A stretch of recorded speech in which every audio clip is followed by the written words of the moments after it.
जय श्रीराम मित्रांनो. आता तुम्ही म्हणता त्याकडे आज नवीन प्लॅटिना कसं काय? तर प्लॅटिना आहे आपल्या काकांची. काका आणि मावशी इथं थोडंसं काम होतं, त्यांना सोडायला आलो होतो.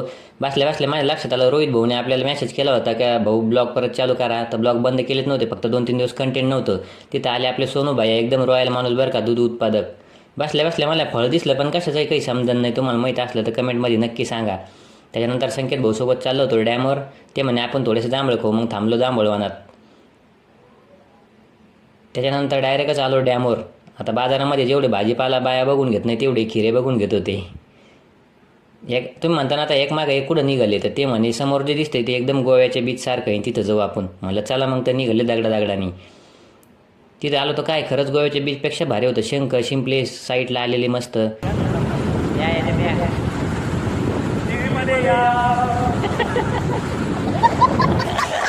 कसं काय मग टी व्हीमध्ये या. बाकी लोकेशन एकदम मस्त आहे बरं का, तुम्ही पण या आणि